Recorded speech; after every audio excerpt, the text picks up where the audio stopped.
ஐயையோ, இந்த எலி ரொம்ப தொல்லை பண்ணுதே. என்ன பண்ணணும்னு தெரியலையே.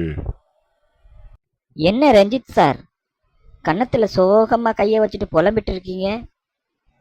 இல்ல ராஜா, எங்க வீட்டுல ஒரே எலி தொல்லையா இருக்கு. அதான் என்ன பண்ணலாம்னு யோசிச்சுட்டு இருக்கேன்.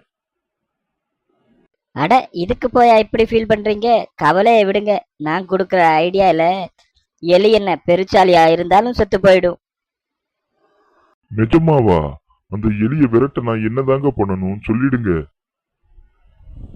உங்க வீட்டுல எலி பொறி இருக்கா? ஆமா, இருக்கு. அதுல ஒரு கருவாட்டு துண்டை மாட்டி வச்சிடுங்க. அவ்வளவுதான். அந்த மனத்திலே வந்து சாப்பிடுற எலி மாட்டிக்கும். ஆனா நாங்க தான் சைவம் ஆச்சே. எங்க வீட்டுல கருவாடு துண்டெல்லாம் இருக்காது. அப்போ மசால் வடை இருக்கு. மசால் வடையை எடுத்து எலி பொறிக்குள்ள வச்சிருங்க. மசால் வடையெல்லாம் எங்க சார் எங்க வீட்டுல? மசால் வடை சாப்பிட்டா கேஸ் வரணும்னு மசால் வடையே நாங்க சாப்பிடுறது இல்ல. அட, மசால் வடையும் வாங்க முடியாதா?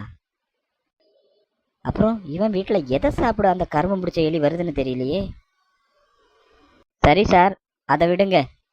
ஒரு தேங்காய் துண்டை எடுத்து நல்லா தீயில காட்டி எலி பொறிக்குள்ள வச்சிருங்க. No no no no no. தேங்காய் சாப்பிட்டா கொலஸ்ட்ரால் வருங்கிறதுனால எங்க வீட்டுல தேங்காயே சாப்பிடுறது இல்ல. என்ன, தேங்காயும் இல்லையா? டேய், நீ வீட்டுல என்னதாண்டா சாப்பிட்றாப்போ? அதுவும் இல்லையா சார்? பெட்டை கொண்டு போய் தேங்காயில நினைச்சு எலி பொறிக்குள்ள கொண்டு வச்சிருங்க. அட போங்க சார். என் பொண்டாட்டிக்கு பிரெட் பிடிக்காதுங்கிறதுனால பிரெட்டே நாங்க வாங்குறது கிடையாது. என்ன, பிரெட்டும் சாப்பிட மாட்டீங்களா? டேய், நீங்களாம் எங்க இருந்துடா வர்றீங்க? சரி சார், நான் தெரியாம தான் கேட்குறேன். கருவாடு இல்ல, மசால் வடை இல்ல, தேங்காய் இல்ல, ரொட்டி துண்டு கூட இல்ல. அப்புறம் அந்த கருவம் பிடிச்ச எலி எதை சாப்பிடதான் சார் உங்க வீட்டுக்கு வருது?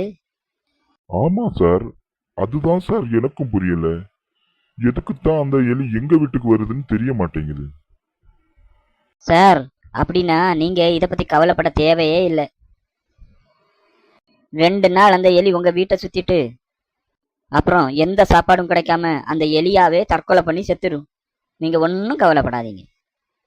அப்படி எலி எல்லாம் தற்கொலை பண்ணிக்குமா சார்? அடங்கொப்ப மவனே, உன் கதையை கேட்டா எலி என்ன நானே தற்கொலை பண்ணிப்பேன்டா.